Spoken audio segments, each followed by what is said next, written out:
kita perempuan bukan berarti kita nomor 2 gitu kan.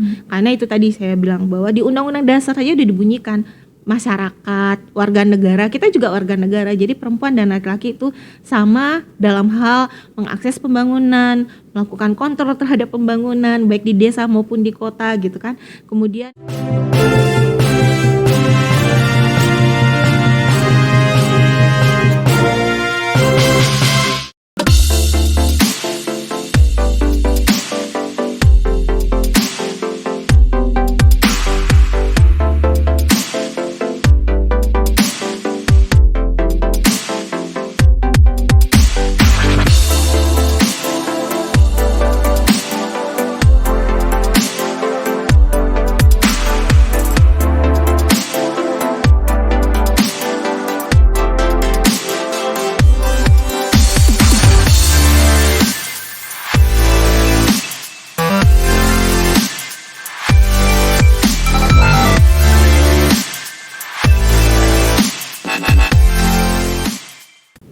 Assalamualaikum warahmatullahi wabarakatuh. Halo sahabat Bentala, kita bertemu di Bentala Podcast yang diproduksi oleh bentalanews.id bersama saya Anggun Alifah. Saat ini kita sedang berada di Hotel Pangeran Pekanbaru. Terima kasih kepada pihak manajemen Hotel Pangeran yang sudah bekerja sama untuk venue dari podcast kali ini. Saat ini saya sudah bersama dengan seorang perempuan yang juga seorang aktivis, yaitu Mbak Herlia Santi. Halo Mbak Herlia Santi. halo Anggun. Gimana kabarnya nih Mbak? Alhamdulillah baik. Oke. Mbak Herlia, aku panggil Mbak Herlia atau Mbak Santi nih? Kayaknya lebih nyaman kakak deh. Oke kakak. Nah Kak Santi ya, Iya. Kak Santi aja. Kak Santi gimana sih? Tadi kan disebut sebagai seorang aktivis. Aktivis itu gimana sih? Kenapa tertarik menjadi aktivis perempuan?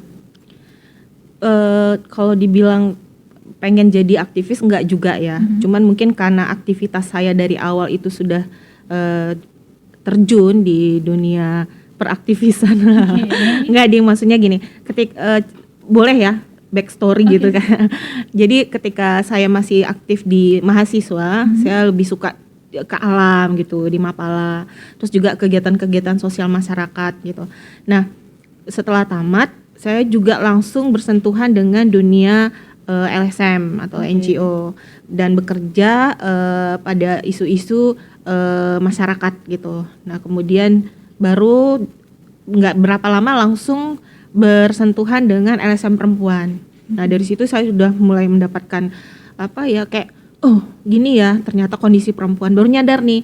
Jadi kalau timeline perempuan itu saya merasa seorang perempuan ketika saya tamat kuliah itu gitu.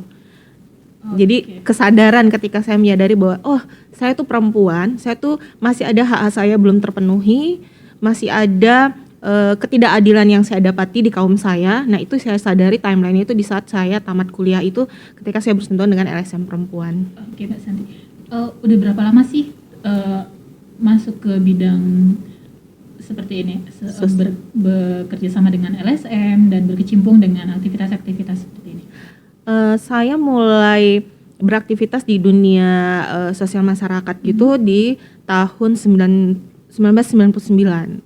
Mulainya terus sampai sekarang, dan di tahun-tahun saya memfungsikan organ reproduksi saya ketika saya hamil dan melahirkan, saya betul-betul istirahat gitu, nggak melakukan aktivitas dan full di rumah saja sampai anak saya full ASInya 2 tahun gitu. Setelah itu saya beraktivitas lagi gitu. Oke, nah sekarang kan Kak Santi sebagai Direktur dari Pusat Pengembangan Sumber Daya Wanita atau PPSW di Provinsi Riau sejak 2021 ya. Yeah. Pasti perjalanannya panjang banget dong sampai ke tahap ini. Apa aja sih yang udah dilalui dari sukanya, dukanya, atau ada tantangan-tantangan tersendiri dalam menjalani semuanya? Iya. Mungkin di awal ketika saya tahu tentang gerakan perempuan itu adalah di Pusat Pengembangan Sumber Daya Wanita ini dulu di tahun pertama kali saya bersentuhan dengan lembaga swadaya masyarakat ya, PPSW. Nah, itu saya mulai bergabung tahun 1999 itu.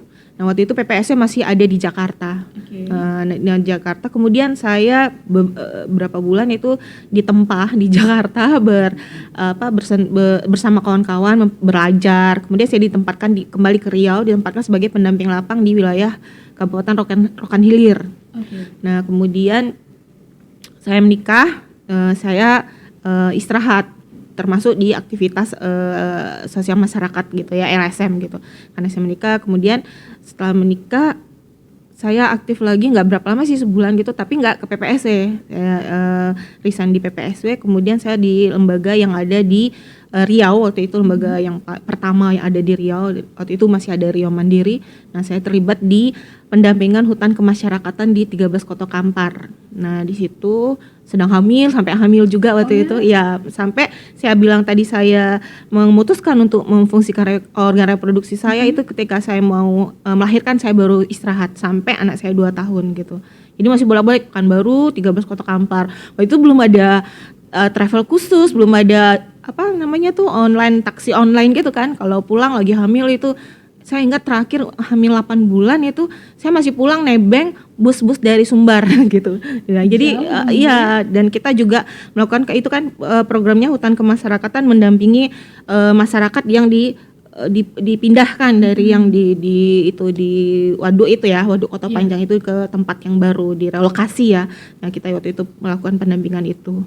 Nah setelah itu sejalan dengan waktu saya melahirkan, saya istirahat 2 tahun sampai anak saya selesai ASI-nya. Kemudian saya aktif lagi bergabung di LSM perempuan yang ada di Pekanbaru. Kemudian ada beberapa LSM berganti-ganti, terakhir inilah saya balik lagi, tapi dalam perjalanan saya tetap kontak dengan teman-teman di PPSW. PPSW pun berevolusi dari dia cuman ada di Jakarta, Riau hanya wilayah dampingan, kemudian terbentuk PPSW Sumatera, lalu tahun 2021 menjadi otonom, jadi lembaga yang otonom. Waktu itu Sumatera ada 2, Aceh dan Riau. Akhirnya 2021 PPSW menjadi lembaga otonom, PPSW Aceh dan PPSW Riau, dan saya dipercaya kawan-kawan untuk menjadi mengorganisir lah di Riau, wilayah Riau gitu. Baik, kalau PPSW sendiri itu kerja-kerjanya seperti apa aja sih Mbak? Bisa dijelasin nggak? PPSW itu sebuah lembaga perempuan yang concern di pemberdayaan perempuan khususnya, dan pemenuhan hak-hak dasar perempuan, juga melakukan riset-riset terkait dengan isu-isu perempuan. Jadi kita pintu masuknya itu adalah pemberdayaan ekonomi perempuan. Jadi kita memulai masuk pemberdayaan perempuan dengan melakukan aktivitas simpan pinjam. Jadi simpan pinjam, bukan perempuan disimpan dan dipinjam. Jadi bukan.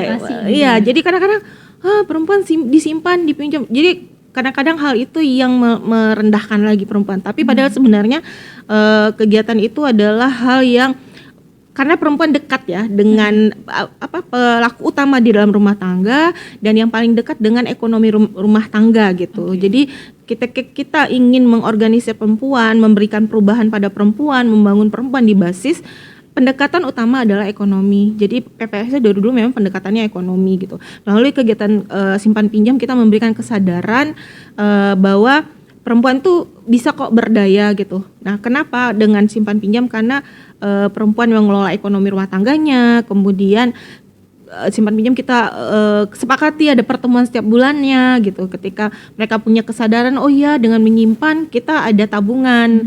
Kemudian ini dari kita untuk kita gitu, kesadaran untuk bekerja sama. Nah, setiap bulan ada pertemuan. Nah, pertemuan itu juga kita yang menginisiasi, tapi kebutuhan mereka bahwa mereka harus bertemu gitu kan. Jadi kemudian kita tidak ketika mereka bersepakat untuk bertemu setiap bulan itulah kita masuk untuk melakukan peningkatan kapasitas perempuan di basis itu. Jadi itulah kegiatan yang kita lakukan, membangun basis. Jadi PPSW Riau sekarang sudah mendampingi di 5 kabupaten di Provinsi Riau. Yang pertama itu Rohil, Kabupaten Rohil itu dari tahun 98 kemudian masuk ke Pekanbaru, Kota Pekanbaru, lalu di Kabupaten Kampar, kemudian kita baru masuk di program di Kabupaten Pelawan, ini baru masuk 2022, lalu 2021 kemarin kita sudah mulai menapak replikasi wilayah pendampingan di Kabupaten Bengkalis di landscape Sungai Linau. Nah, kalau kita bicara tentang isu perempuan, apalagi di Riau ya Kak ya, selain dari faktor ekonomi, apa aja sih Kak yang paling mendasar gitu? Selain itu kan juga kita tahu gimana dari segi budayanya, baik itu dari sisi sosialnya, apa sih permasalahan dasar dari isu perempuan ini? Ya, kenapa sih perempuan menjadi kayak kenapa sih perempuan pengen diperjuangkan gitu ya? Kenapa sih harus ada kesetaraan perempuan, kesetaraan gender gitu kan? Jadi kadang-kadang pemikiran seperti itu kita juga apa ya, kayak misalnya kenapa sih cuman ada Dinas Pemberdayaan Perempuan Perlindungan Anak, kenapa sih ada lembaga perlindungan perempuan gitu, kami laki-laki kemana gitu kan. Jadi mungkin dasar yang paling mendasar regulasi yang ada di negara kita adalah Undang-Undang Dasar 1945 bahwa laki-laki perempuan itu warga negara. Benar. Udah setara nih sebagai warga negara gitu kan. Hanya saja dalam perjalanannya, dalam implementasi semua regulasi, semua kebijakan itu perempuan dominan terabaikan gitu. Bukan hanya di Indonesia saja. Jadi ini juga dipengaruhi oleh budaya patriarki di seluruh dunia bahwa perempuan itu suka terabaikan, dinomor dua kan. Kemudian dominan menjadi korban kekerasan gitu. Nah, hal itu yang menimbulkan gerakan-gerakan perempuan sehingga bukan ingin merdeka enggak, tapi bagaimana perempuan bisa mengakses pembangunan, mendapatkan manfaat dari pembangunan, kemudian berpartisipasi dalam pembangunan itu bareng-bareng dengan jenis kelamin laki-laki gitu. Oke.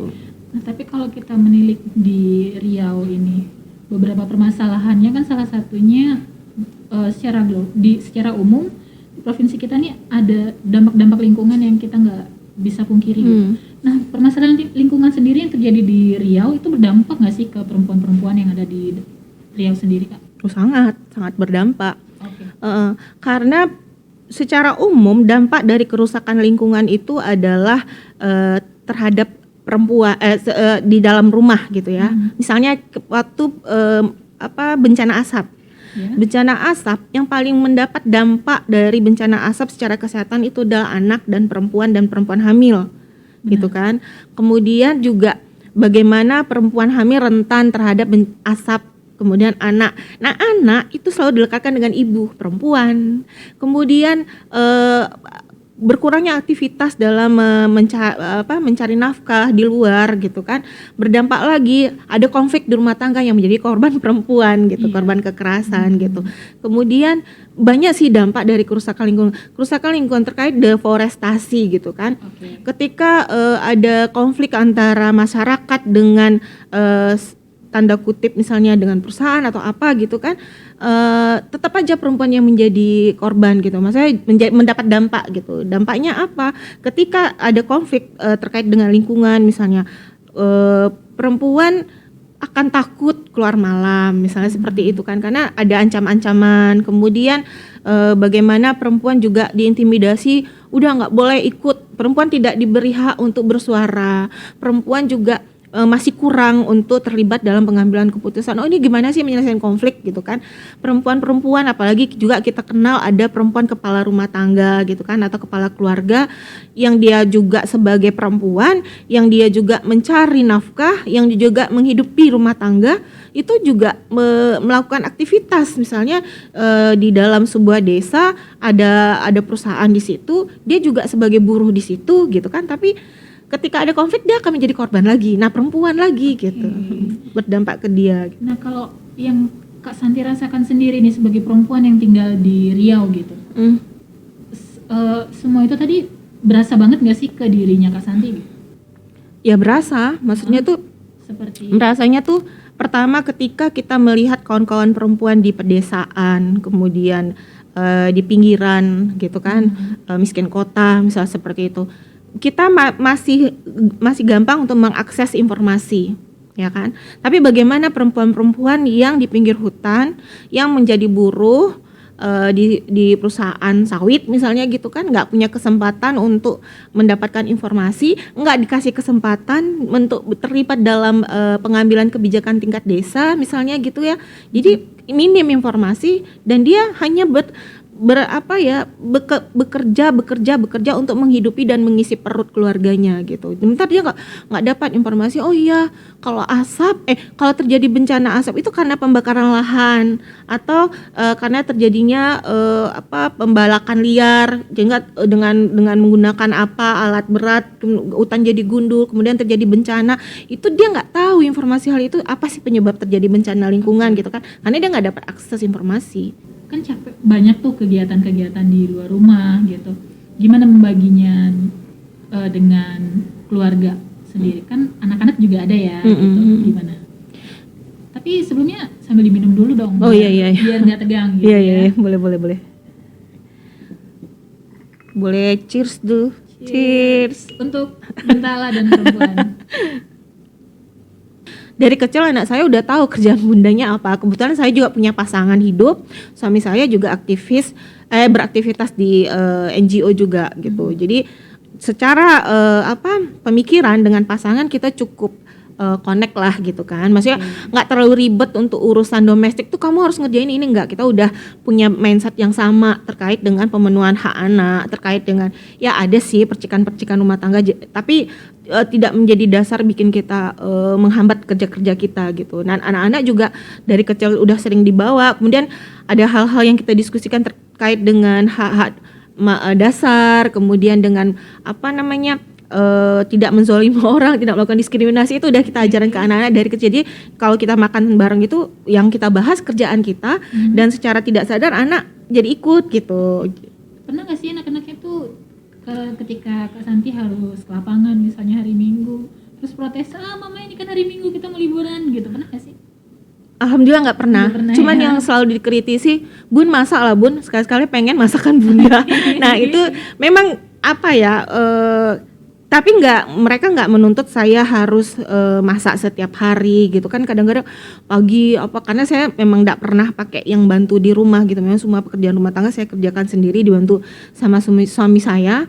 Alhamdulillah punya pasangan yang punya perspektif perempuan dan gender yang bagus, mungkin karena sering diskusi juga kan anak-anak juga, jadi kita udah berbagi kerjaan lah domestik di rumah. Jadi nggak liburan ya, tetap kita mengalokasikan waktu untuk liburan bareng, jalan bareng gitu. Kalau saya ke lapangan kadang sambil healing, kayak misalnya besok nih saya mesti ke lapangan ada monitoring, saya bawa anak saya, kebetulan suami saya juga di tempat yang sama, ada program, ada kebutuhan ada kerjaannya juga, ya udah barengan perginya gitu. Oke. Nah, sahabat Bentala, kita masih ada di Hotel Pangeran Pekanbaru bersama dengan Kak Santi ya. Kak Santi ini selain sebagai aktivis juga aktif sebagai seorang konselor di Dinas P3A Kota Pekanbaru. Bener ya Kak ya? Iya. Oke. Nah itu job desk-nya apa lagi nih? Beda lagi nih? Nggak jauh sih dari isu perempuan, karena itu tadi dampak dari ketidakadilan kan. Jadi kenapa ada tadi lembaga perlindungan perempuan, kenapa ada dinas pemberdayaan perempuan, kenapa sih perempuan ini dikedepankan ya selama ini, karena terjadi ketidakadilan terhadap perempuan. Jadi ketidakadilan gender. Jadi kalau gender ini kan penyebutan kelamin, pengertian jenis kelamin karena konstruksi sosial gitu. Nggak apa-apa dibangun oleh konstruksi sosial selama tidak menyebabkan ketidakadilan. Nah, tapi kenapa ada lembaga tadi, ada perlindungan perempuan dan anak? Karena perempuan dan anak masih cenderung dominan menjadi ketidakadilan dengan mendapatkan dampak ketidakadilan gender tadi dalam bentuk kekerasan. Jadi makanya adalah lembaga-lembaga perlindungan perempuan dan anak, termasuk saya juga beraktivitas sebagai konselor itu sebelumnya di Lembaga Perlindungan Perempuan dan Anak, itu sebuah NGO. Kemudian saya terlibat juga di perlindungan perempuan dan anak punya pemerintah dan penanganan kasus kekerasan. Kemudian sekarang saya lebih concern di pencegahan karena pertama saya mengevaluasi diri saya sendiri. Kayaknya saya tuh kalau nanganin kasus, berapa tahun saya nanganin kasus ya, dari tahun 2010 sampai tahun 2020. 10 tahun nanganin kasus, itu memiliki trauma tersendiri setiap kasus yang saya tangani gitu kan. Ya udah, ketika saya mendapat kesempatan untuk Mbak concern di pencegahan, mau nggak gitu kan. Ya udah saya jalani. Ternyata saya bisa lebih fokus juga di pencegahan dan bisa saya linkkan dengan kerja-kerja saya di PPSW, karena di PPSW sendiri kami lagi ada program terkait dengan pendidikan perempuan, namanya Akademi Paradikta Perempuan, bekerja sama dengan teman-teman PPSW dan Yayasan Peka di Jakarta. Itu kita melakukan edukasi terkait dengan kepemimpinan perempuan menjadi perempuan menjadi pelaku perubahan di bagi dirinya sendiri sebagai pemimpin di keluarga dan pemimpin di komunitas untuk melakukan perubahan. Jadi salah satu perubahan adalah merubah kebiasaan melakukan tindak kekerasan sebagai legitimasi untuk menjadi tidak melakukan tindak kekerasan. Kan kerja terus, dan kerjaannya kan nggak ringan ya untuk isu perempuan dan segala permasalahannya yang masih banyak di Riau. Pernah nggak sih ngerasa aduh jenuh, mau istirahat deh gitu? Gimana? Pasti iya. Apalagi terus gimana menyikapinya kalau udah jenuh gitu? Saya suka, lagi-lagi saya kembali ke pasangan saya gitu. Saya cerita capek nih, jenuh, kayaknya udah nggak bisa lagi nih nampung gitu. Saya pernah sampai baru-baru ini nih saya sampai nangis, aduh gimana ini, semuanya rasanya terbebani gitu kan, ya namanya manusiawi dong gitu kan. Nah jadi perempuan tuh butuh tempat cerita gitu, jadi nggak bisa dipendam sendiri, akan berdampak secara psikis. Jadi saya harus punya tempat cerita gitu, dan alhamdulillah sampai sekarang tempat cerita saya itu pasangan saya. Saya punya teman, tapi kayaknya saya lebih sering ke pasangan. Mungkin karena dari awal kita selalu selalu membangun itu, suami saya gitu kan. Saya juga cerita. Ya udah, akhirnya kita sama-sama cari solusi ngapain gitu. Dan ngajak anak-anak sekarang udah gede kan. Jadi anak-anak sudah bisa diajak bertukar pikiran karena mereka udah remaja beranjak dewasa. Anak saya yang besar itu udah 22 tahun sekarang. Jadi ya udah bisa diajak bertukar pikiran mau ngapain. Kadang-kadang kalau lagi saya malas, ya udah saya malas diem aja di rumah gitu. Tapi nggak bisa lama. Palingan kalau di rumah itu kadang-kadang saya iseng nonton drakor gitu. Nonton drakor ya. Iya. Dibilang kan, kalau dibilang kan usia kayak gini masih juga nonton drakor gitu kan. Ya enggak. Yang penting kan itu salah satu kita menghealing diri kita kan. Enggak pandang bulu sih, saya drakor ya ini kayaknya nyaman. Tapi saya nggak pernah hafal judulnya apa. Nanti nonton aja gitu. Untuk merefresh pikiran lagi ya. Kalau sejauh ini tuh ada nggak sih kasus-kasus yang didampingi atau saat melakukan pendampingan maupun saat melakukan konseling sebenarnya yang paling berkesan, yang bikin ini nih saya harus tetap di sini gitu? Ada nggak sih Kak? Berkaitan sih, baik dalam hal pendampingan kelompok perempuan maupun dalam pendampingan kasus kekerasan. Ketika perempuan berdaya dalam hal misal kalau di dalam pemberdayaan itu yang dilakukan PPSW, kita melihat dari mulai kita masuk itu nampak perubahan signifikan kelompok dampingin yang kita dampingin gitu. Misalnya waktu baru masuk kenalan aja nih cikikan, duluan lah gitu kan, malu nggak mau ngomong nih. Sekarang jangan dikasih mic, udah ngomong aja gitu kan, kritis gitu. Sampai kita melihat di beberapa khususnya di kelompok dampingan kita di Rohil, Pekanbaru, Kampar, itu kita udah melihat bangga, seneng gitu kan bahwa perempuan-perempuan potensial yang kita dampingi, ya kalau kita nanam benih itu kan nggak semuanya sama besarnya gitu kan. Bahkan ada yang ketika dia merasa dia sanggup memimpin, dia nyalon jadi kepala desa, BPDes, bahkan nyalek gitu kan, itu seneng walaupun nggak kepilih. Tapi sekarang kelompok dampingan kita tuh udah banyak kok yang duduk di ranah publik gitu kan, seperti itu tadi di BPDes, kemudian terlibat dalam penyelenggara pemilu gitu, kemudian juga sebagai RT RW gitu. Nah juga kaitannya dengan kasus, ketika menangani kasus kita tidak mengarahkan korban harus ngapain, tapi kita menyadarkan ini terjadi kekerasan terhadap ibu atau kakak gitu kan, kita merefleksi dirugikan nggak sih gitu, terus kembalikan lagi mau ngapain, dia disuruh merefleksi, saya mendapat kerugian, saya mendapat kekerasan, apa yang harus kita hanya mengedukasi tapi tidak mengarahkan gitu kan. Yang pasti kita akan memberikan ini konsekuensinya, kalau tidak melapor ini, kalau melapor ini yang akan kamu dapatkan, kalau kamu tidak melapor kamu konsekuensinya begini, terus apa yang bisa kamu lakukan biar kamu berdaya gitu. Nah itu, dan ketika dia memutuskan saya nggak ngelapor Bu karena saya baru sekali dipukul misalnya, seperti itu ya misal, oh ya nggak apa-apa, berarti kamu harus punya strategi bagaimana agar kamu tidak mendapat tindak kekerasan, misalnya kekerasan dalam pacaran. Jadi kamu kalau pacaran ya kamu hargai tubuh kamu sendiri dulu gitu. Jangan mau berantem dikit udah mau dipukulin, belum apa-apa udah dipukulin gitu kan. Jadi lebih suka cerita dua arah sih sama korban gitu. Jadi kita nggak ngarahin, saya nggak ngerasa saya orang paling bagus, saya nggak ngerasa orang paling pintar, tapi nggali dulu informasi dari dia gitu. Ya, ketika dia berdaya, saya senang, dia mengambil keputusan putus dengan pacarnya yang tukang pukul gitu kan, atau dia mau bertahan di dalam rumah tangganya dengan pemikiran bahwa Bu, kalau saya sekarang melapor kemudian saya memutuskan untuk minta bercerai begini, itu solusinya dari dia sih sebenarnya gitu. Memang tapi dalam penyelesaian kasus itu kita sebagai pendamping itu nggak bisa sekali cerita gitu, harus berulang. Oke, nah sejauh ini hal apa sih yang paling banyak dihadapi di lapangan tantangannya gitu Kak?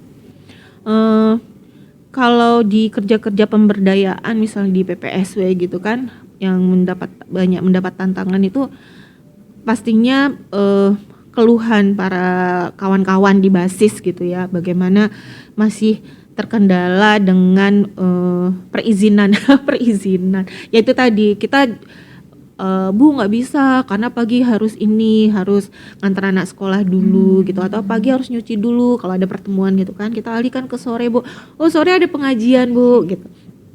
Kemudian kalau malam nggak boleh Bu sama suami kadang gitu kan. Nah itu kita nggak bisa mengatakan lawan aja Bu gitu, ngelawan aja gitu kan, tapi kita hanya ya udah, kita ada biasanya kontrak belajar. Kalau kita ada melakukan pertemuan, ada edukasi, kita bisa ngelakuin kontrak belajar. Kapan kita bisa mulai?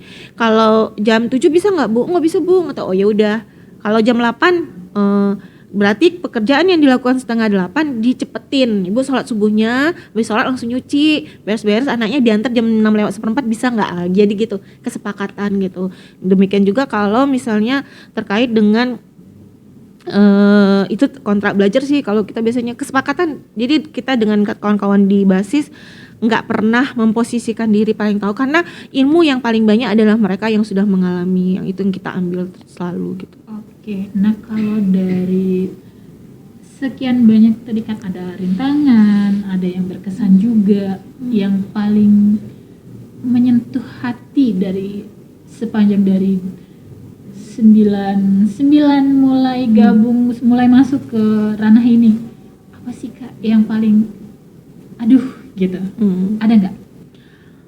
Iya, pertama bagi diri saya sendiri, saya sampai detik ini saya ngomong di sini, saya masih berkomitmen untuk bekerja di isu pembelaan hak-hak dasar perempuan, perjuangan bersama kawan-kawan aktivis perempuan lainnya gitu. Dan pastinya segala perubahan yang saya lihat dari hal yang kecil mungkin orang lain tidak akan melihat, tapi saya merasakan dan melihat dari kawan-kawan basis yang sudah mulai ada perkembangannya, kemudian korban yang sudah berdaya, itu menjadi hal yang paling menyentuh saya, yang membuat saya makin bertahan dan termotivasi untuk udah, kamu di sana aja, teman kamu makin banyak nih, yang makin berdaya makin banyak, ayo bareng-bareng bekerja sama gitu. Oke, Kak Santi mungkin ada yang ingin disampaikan pesan untuk perempuan-perempuan di luar sana, khususnya yang ada di Riau ya. Apa sih yang ingin disampaikan untuk mereka semua gitu? Ya palingan kita perempuan bukan berarti kita nomor 2 gitu kan. Karena itu tadi saya bilang bahwa di Undang-Undang Dasar saja udah dibunyikan, masyarakat, warga negara, kita juga warga negara. Jadi perempuan dan laki-laki itu sama dalam hal mengakses pembangunan, melakukan kontrol terhadap pembangunan baik di desa maupun di kota gitu kan. Kemudian berpartisipasi dalam pembangunan, sehingga tidak ada salah satu jenis kelamin yang melakukan pembedaan karena dia laki-laki atau karena dia perempuan sehingga dia layak untuk dapat kekerasan, sehingga dia layak dapat untuk diskriminasi. Jadi kita adalah setara dalam hal mengakses, mengontrol, dan berpartisipasi dalam pembangunan. Oke, baik, perempuan di luar sana bisa ditarik kesimpulan bahwa kesetaraan itu milik semuanya, termasuk kita juga perempuan. Baik sahabat Bentala, podcast kita sampai di sini. Kita masih berada di Hotel Pangeran Pekanbaru bersama Mbak Santi. Terima kasih banyak Mbak Santi sudah Sama-sama hadir di podcast kita kali ini. Dan sahabat Bentala, dengan semangat dari bumi untuk bumi. Bersama saya Anggun Alifah. Assalamualaikum warahmatullahi wabarakatuh. Waalaikumsalam warahmatullahi wabarakatuh.